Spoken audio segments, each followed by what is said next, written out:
Azier, j'avais vraiment envie de te parler. Comment vas-tu? Moi aussi, très bien. Très bien. Le père de la nouvelle OIS. Eh bien, Fait partie du groupe et de toute l'équipe de développement de cette OIS. génial. Tu sais ce qui se passe? J'ai la chance d'avoir de nombreux contacts parmi les ingénieurs. La plupart sont en général des étrangers, allemands, suisses, américains ou taïwanais. Même si j'enregistre du contenu avec eux, qu'on ajoute des sous-titres ou qu'on traduit avec l'IA, ce n'est pas aussi proche que quelqu'un d'ici, du pays. Donc j'avais vraiment envie de pouvoir enregistrer avec toi, que tu nous expliques comment se déroule le processus de développement d'un vélo à partir de zéro, comme ce nouveau OIS. Et que tu me donnes des petites infos, des scoops surtout, non? Toi, tu veux des gros titres. Bon, des gros titres. J'aime pouvoir transmettre à l'utilisateur final, au consommateur, des choses qui normalement ne sont pas à leur portée. Parce qu'il y a, eh bien, la nouvelle géométrie, les suspensions, tout cela est publié sur le web, mais on perd beaucoup de ce processus si beau que vous faites, vous les ingénieurs, de trouver des solutions aux problèmes et aux obstacles que vous rencontrez en chemin. Alors raconte-moi par exemple, jusqu'où devons-nous remonter pour savoir à peu près quand avez-vous commencé à travailler sur ce véhicule présenté aujourd'hui? D'accord. Je vais t'expliquer. Moi, sur le OIS en carbone de 27, j'ai travaillé comme ingénieur de développement. C'est-à-dire, j'interviens dans le projet une fois que la 3D est terminée à 80-85%. J'entre dans le projet et je le partage avec le fournisseur. Mais, Avant cela, tu dois avoir défini toute la 3D, les cinématiques et les géométries. disons qu'il y a une autre équipe qui s'en occupe. C'est ça. Avant l'ingénierie de développement, tu as le chef de produit, dans ce cas Markel, qui fait tout le cahier des charges. Le vélo doit être comme ça. Comme ça, comme ça. Le vélo doit avoir ses caractéristiques. Ce dont nous parlions, poids, rigidité. Et il les définit. Des objectifs à atteindre. Des objectifs qui peuvent être numériques, comme le poids, la rigidité. Et d'autres objectifs, comme nous l'avons mentionné, le ratio de levier, dans ce cas une cinématique régressive. Donc plus lié à la géométrie même du vélo, n'est-ce pas? Donc le chef de produit définit ses caractéristiques et ensuite l'équipe, dans ce cas Arnaud, qui serait l'ingénieur en innovation, avec l'équipe de design industriel, commence à donner forme à ce modèle 3D. Et dans le processus de validation et dans ce processus de définition du vélo, il y a des prototypes dont nous parlions tout à l'heure qui sont antérieurs au carbone. D'accord. On travaille avec des prototypes en aluminium. Par exemple, sur cette OIZ, nous avons testé de nombreuses variations et versions de biellette, D'accord. en modifiant les points de pivot, ce qui change la cinématique, mais nous avons aussi parlé de l'importance du bridge, n'est-ce pas?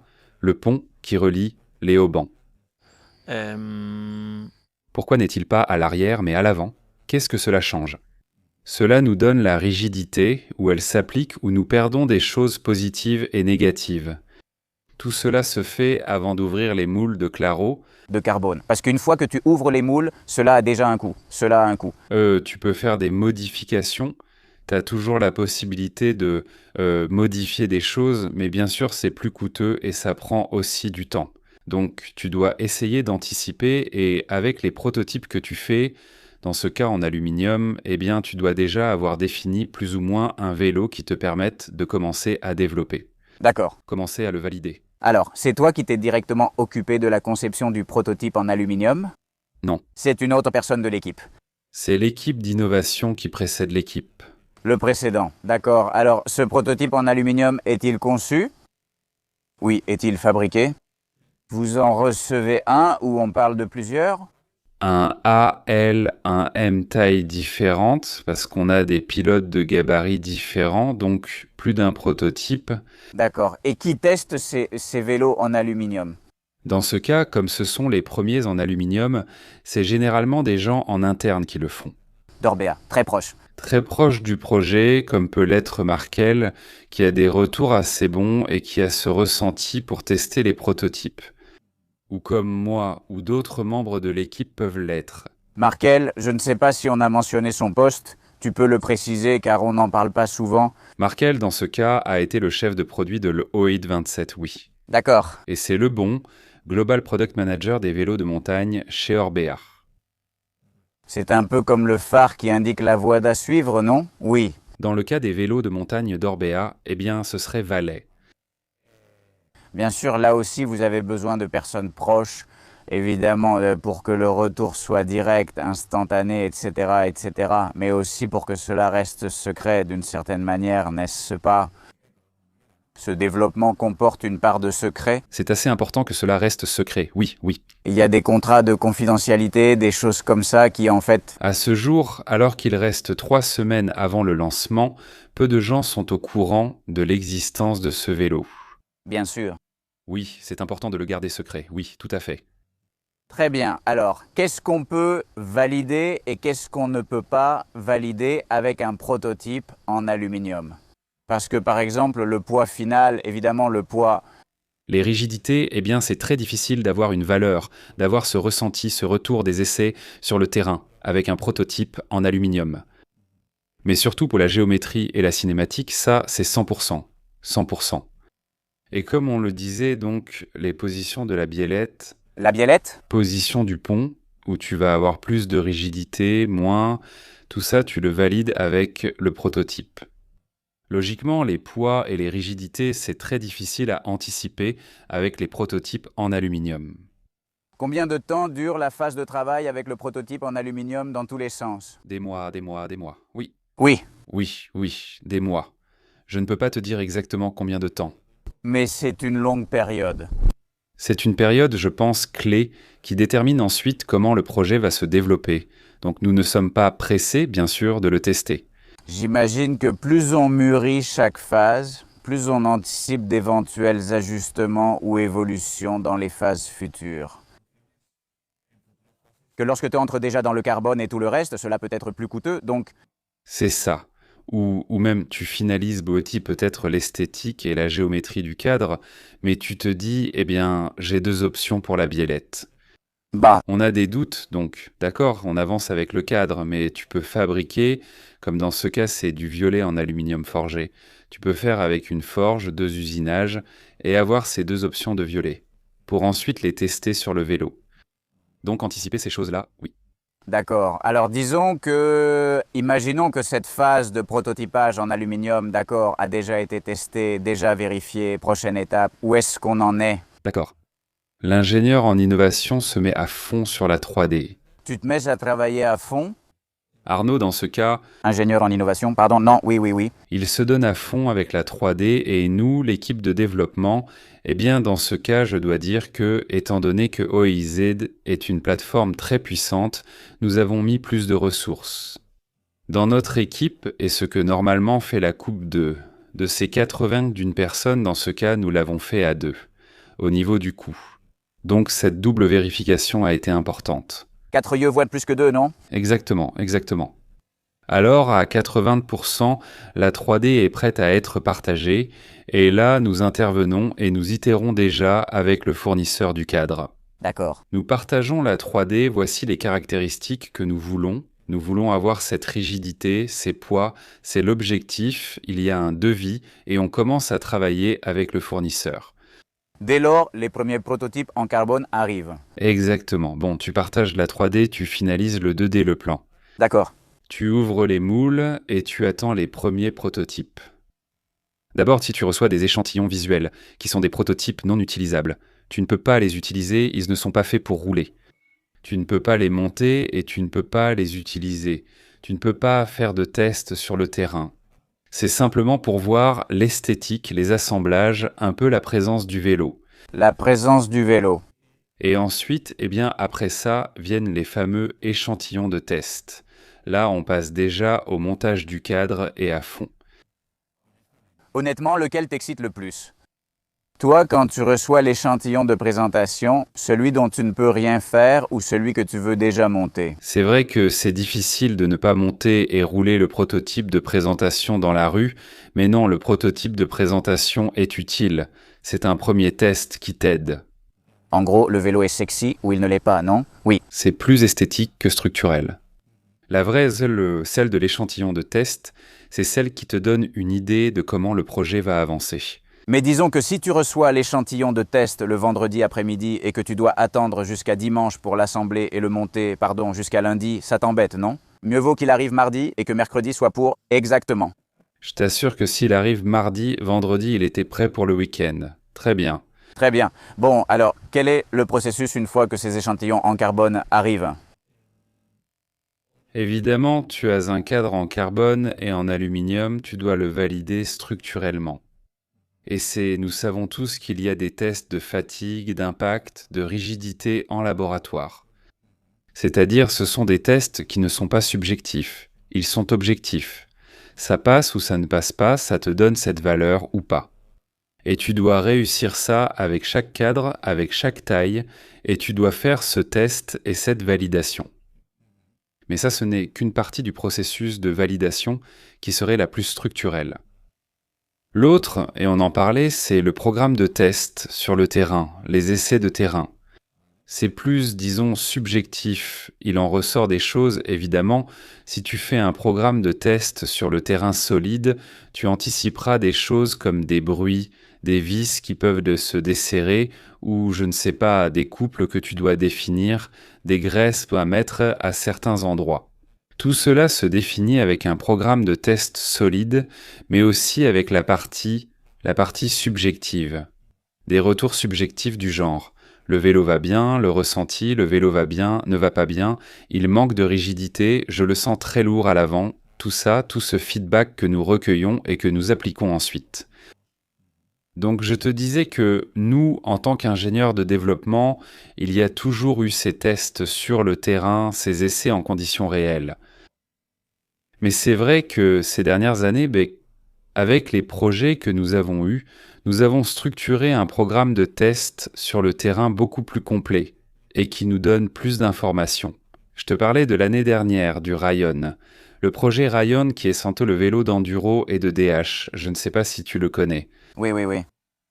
Celle avec l'équipe de compétition DH, exactement. Alors, pendant le développement, en collaboration avec l'équipe de FMD, nous avons mis en place un programme de test sur le terrain assez poussé, surtout avec Martin Mazzi. Massé-Giltz, ou pendant le processus de développement, parce qu'ici, ce qui est important à mentionner, c'est que auparavant, c'était pareil.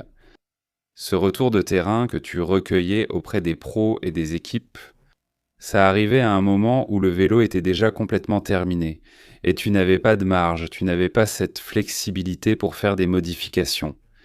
Dans ce cas, en anticipant et en faisant des tests avec ces pros, dans la phase. À un stade aussi avancé, aussi précoce, pardon. Dans des phases antérieures à le moment de figer le cadre, cela te permet de modifier et d'optimiser le cadre avant sa finalisation. Alors, tout ce que nous avons appris à Rayon, nous l'avons appliqué à Wiz et même amélioré. Et je te disais un peu, dans ce cas, OIS, Rayon était FMD. OIS, nous nous sommes beaucoup appuyés sur Orbea Factory. Team, qui est l'équipe de cross-country de Wiz. Alors, par exemple, il y a quelques mois, ça fait déjà presque plus d'un demi-an, nous avons fait un stage avec tous ceux de l'Orbea Factory Team. Pierre, que tu connais déjà, Jane, Rebecca, Simon. Et ils ont testé les premiers vélos de Wiz 27. Et nous avons déjà eu ce premier retour. Et je te parlais aussi tout à l'heure du blind test que nous avons fait à SC. Ça m'a beaucoup plu. Parle-moi pour que tout le monde le sache, car un test à l'aveugle pour un professionnel, c'est... un défi pour Simon Andreasen. Non, notre idée était que nous avons déjà validé structurellement le cadre, mais nous avons des options pour différents lay-up, c'est-à-dire même moule mais stratifications différentes. Donc tu peux jouer avec les stratifications pour obtenir différents rapports poids-rigidité.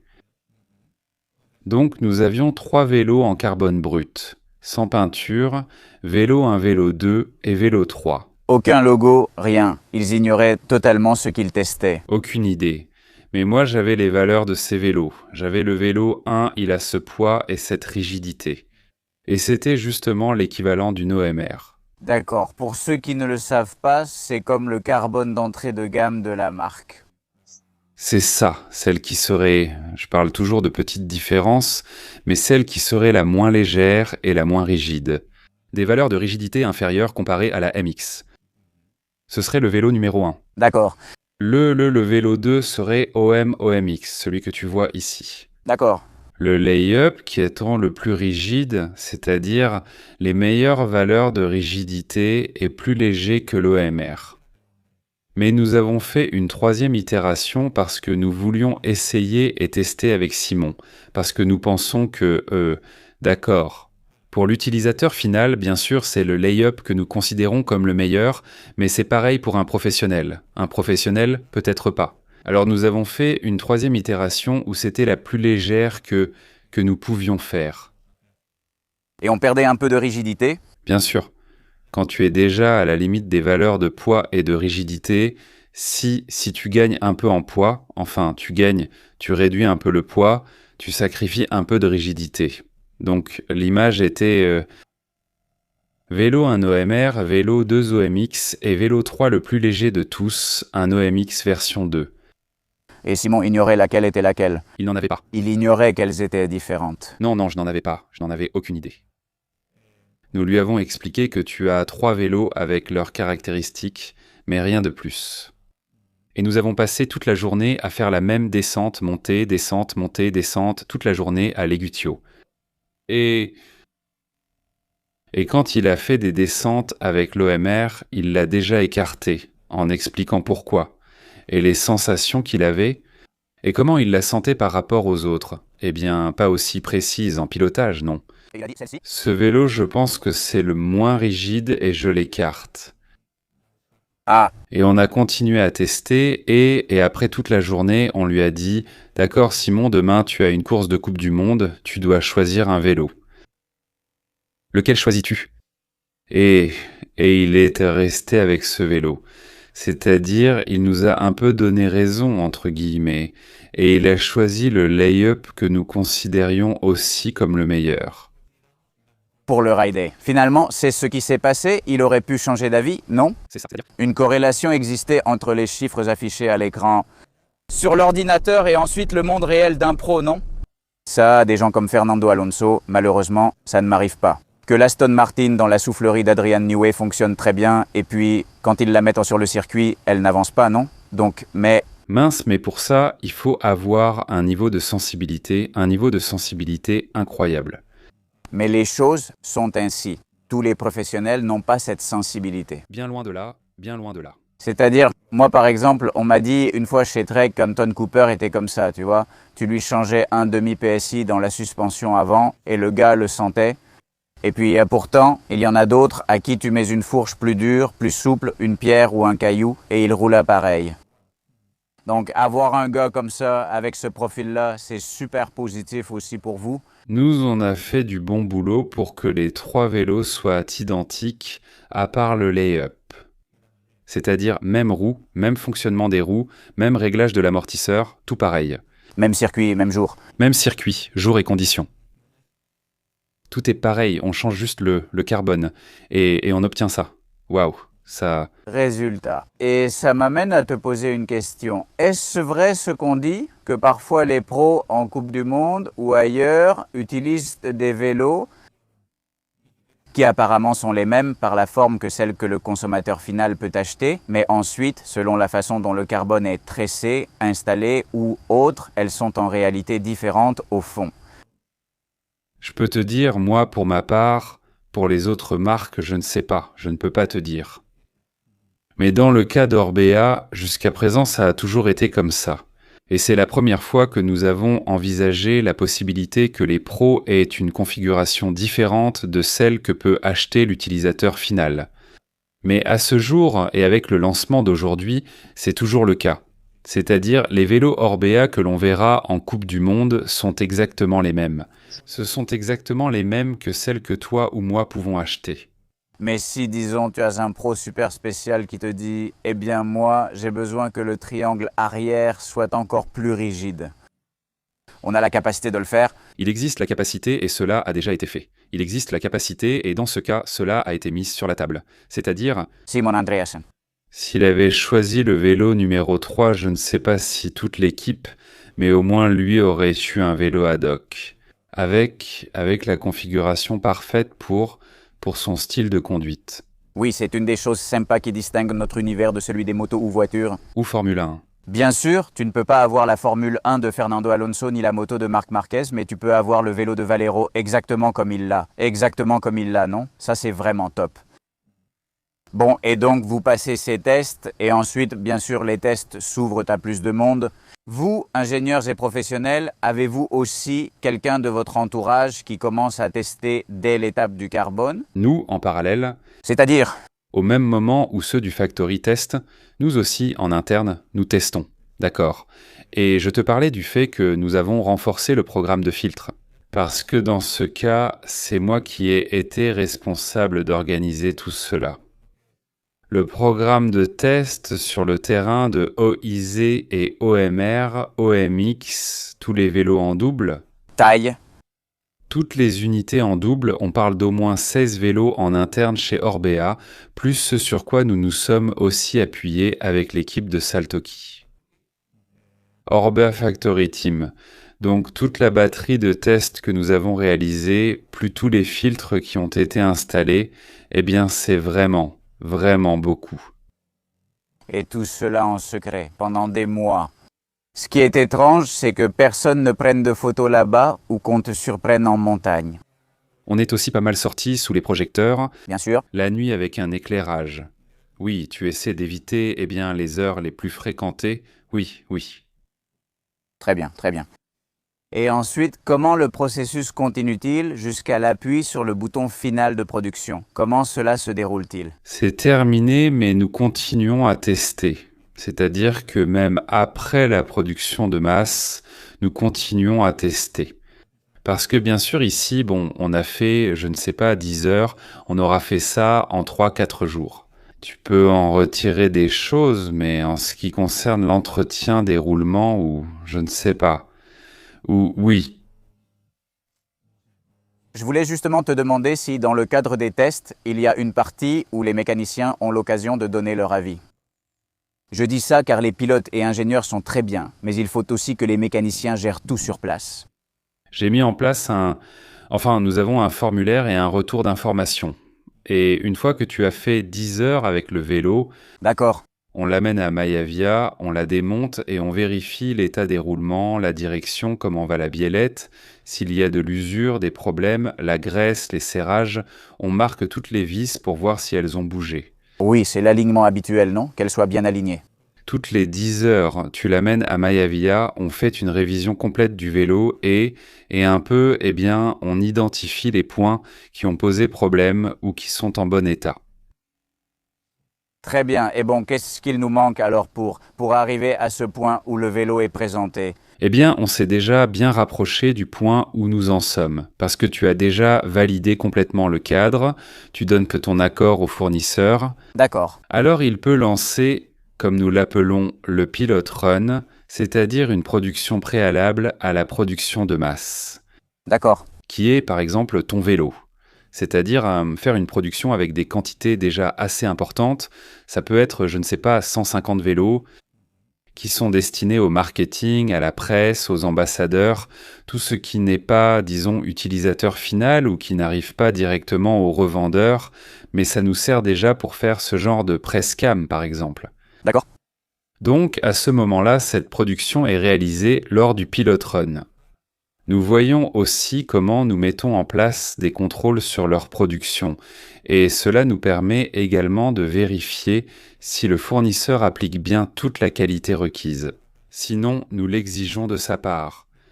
Et ensuite, après le pilot run, et après avoir vérifié que tout est en ordre, alors là, nous passons à... Tu appuies sur le bouton de non-retour? De non-retour, non-retour, là c'est la production à fond. Bien sûr, bien sûr.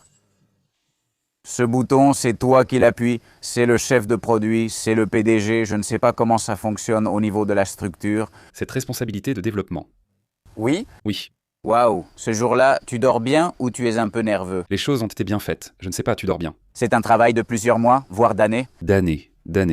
Donc des années, tout à fait. Tout a déjà été super vérifié et tout ça. Oui. Très bien. Et à partir de là, ils arrivent, ils montent? Ils se maquillent, ils montent et attendent déjà le 4 juin le lancement, et on verra. Bon, vous verrez ça après le 4 juin, mais nous venons du passé, messieurs. Très bien. Et une fois que tout est lancé, votre travail s'arrête-t-il? Ou dans ce modèle? Ou commencez-vous déjà à travailler sur le suivant? Je ne sais pas comment ça fonctionne. Pour nous, moi, une fois que c'est déjà en production de masse, je passe le relais à l'équipe qualité, Qui, eux, qui s'occuperait de faire en sorte que les critères de qualité des cadres que j'ai validés soient maintenus, soient conservés au fil du temps. disons, Mais nous continuons, eh bien, je ne sais pas, à recevoir des retours de Climatisa, en recevant, en recevant des retours de l'Orbea Factory Team, en continuant, en faisant des tests avec Simon. Parce que toutes les informations que nous pourrons obtenir, nous les appliquerons sur le OIZ 31 dans ce cas. Donc, ou s'il existe une évolution intermédiaire de ce modèle, comme pour le précédent où certains éléments ont été modifiés. c'est ça, c'est ça. Très bien. Et bien sûr, bon, j'allais te demander quand vous commencez à travailler sur le nouveau modèle, mais il y a le sujet du 32 sur lequel je ne veux pas entrer, parce qu'on l'aura déjà abordé dans d'autres vidéos et tout ça. Mais bon, vous êtes déjà avec des prototypes et tout ça, donc ce n'est même pas encore sorti que vous travaillez déjà dessus. Nous travaillons. Pas sur ce qui concerne Ociosos, nous ne sommes pas dessus. Je te l'assure. Non, vacances, non?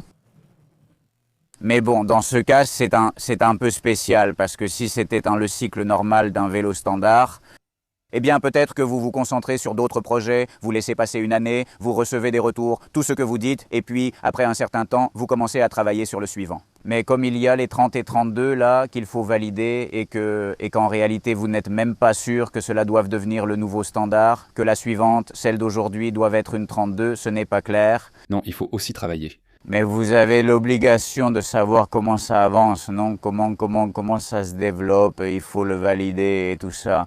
Oui, oui. C'est-à-dire, comme je te l'ai dit, qu'aux étapes précédentes de cette OID, il y a eu des phases de prototypage. Je te disais, il y a 3 ans, il y a eu le lancement, et ensuite on a commencé à travailler sur des prototypes. Pour 30 et 32, c'est pareil. Nous sommes à cette étape de prototype, à vérifier des choses, à finaliser les géométries, mais bon, ça prend du temps et dans le futur, ce sera une réalité. Mais pour l'instant, je pense qu'avec un produit comme celui-ci, nous sommes sûrs d'avoir créé... La meilleure 29, c'est le moment d'acheter la meilleure 29 de l'histoire, parce que c'est le moment où cette discipline, avec cette taille de roue, est la plus aboutie possible, sans aucun doute. Et pour les 32, on verra bien. On verra bien, on verra bien. Très bien. Eh bien aujourd'hui, écoute Azier, merci beaucoup. Ce fut un plaisir. J'ai adoré la conversation et vraiment, j'espère qu'un plaisir. Que le public aussi. Laissez-nous un commentaire pour toute question technique ou non. Nous essaierons d'y répondre. À bientôt dans les prochaines. Très bien. Allez, à plus tard. Ciao.